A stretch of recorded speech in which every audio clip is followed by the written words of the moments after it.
This is ridiculous. It's Saturday of the next week, and I'm still covering what happened in week 5. What event could possibly be so important that we're having to spend our game day recapping a previous week's football game?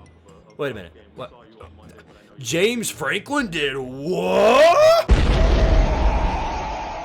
The stakes are high once again, everyone, and it's the perfect time for Penn State to fail to deliver once again. Because guess what they're doing? Hosting another top team to Happy Valley. It was thought the Big Ten's expansion would help assist the Nittany Lions in finally getting one over the top-tier team and getting the monkey off James Franklin's back. But instead of killing the narrative, all they've done was reinforce it. They're able to handle even good teams of minimal ease and small amounts of effort. They just simply out-talent everyone they play on that regard. But when it comes to the teams on even footing with them, they always find a way to do like socially anxious men around college women and collapse hard. 2025 brings another chance for Franklin to do something, and with the roster he has at hand, it would be tough to fall short of that goal. Penn State is bringing back a lot of key pieces. Their starting quarterback, both of their elite NFL running backs, many defensive playmakers, and a new core of wide receivers that could possibly catch a football every now and then. Their only problem discovered so far is their schedule. Before this game, they played 3 renditions of the Ohio Cream Pie Technical Institution.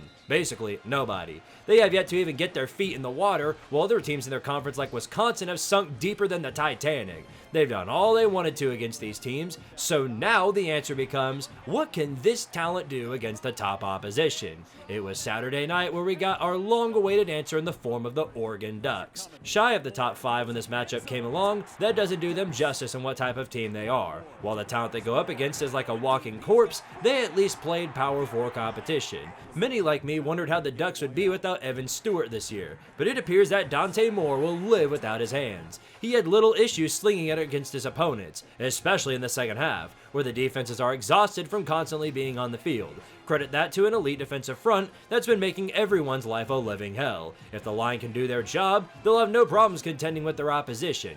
Game Day's crew had conflicting opinions, seemingly having trouble deciding to go with the program with as many natties as days without a new uniform gimmick, or going for Big Game James to undo the problems he's been having. What we knew for a fact, we were in for a heap of chaotic football. A whiteout crowd prepares their anuses for a match they'll never forget. Penn State had a bye and rest in preparation for the brawl, so as you expect, they came out real early with a fire under their arse and a fiery passion.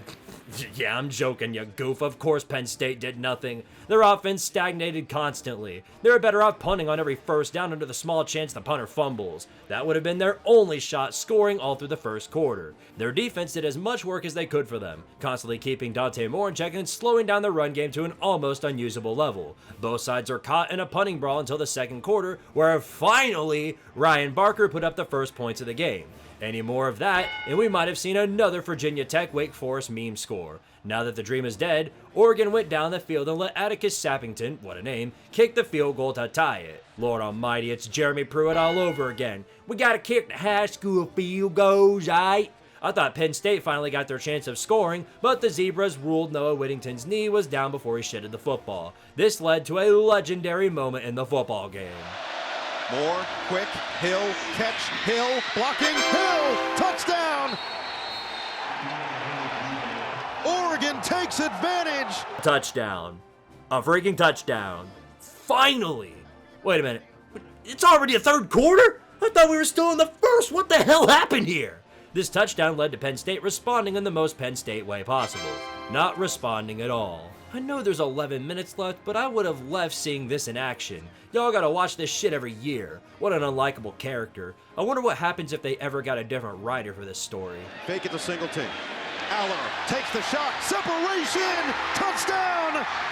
Devontae Ross! In fairness to the Oregon defensive backfield, I too would have thought that was going to be thrown short or that they never attempted at all. Following a boneheaded slap to the face by Alex Harkey, the Nittany Lions managed to get the ball back in their possession, and the most grueling, painful, agonizing drive you had to witness. They had to convert multiple fourth downs just to keep it alive. And then, after several minutes of Wisconsin-level offensive management, magic happened. Shovel pass. It's Ross. It's a touchdown! With a miracle drive to keep the day alive for Penn State, we were driven to the worst possible outcome. Chaos overtime. Pena, good blocking from Dinkins. Pena on first and goal. Oh, now you choose to move the football. We had to watch you be immobile for 3 hours, but now you want to show up? As you would expect, the Duckies took a little time to skedaddle down the field and tie up the ball game, and then... 7 catches, 89 yards on the day. Dennis Sutton, a free runner. Moore on the run, wide open. Gary Bryant, touchdown. One play is all they need to take the lead.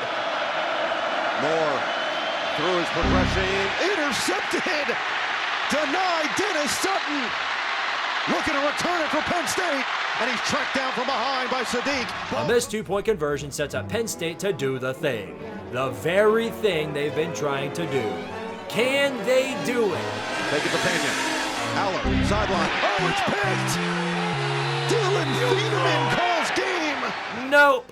No, they can't. Time's an endless circle of pain for James Franklin. Get highly ranked, go into highly ranked matchup, die in more painful ways than you can possibly imagine, and then repeat the cycle the following year.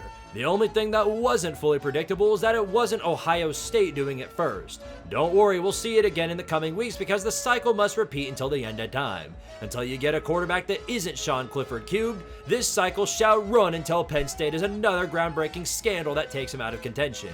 For the Duckies, they claim a huge win to stride them into the national conversation and possibly get them the 1 seed if they win out. But you can't laugh about Franklin's issues in big games because every time it's your turn to fight one of these games, most of the time, you turn into them.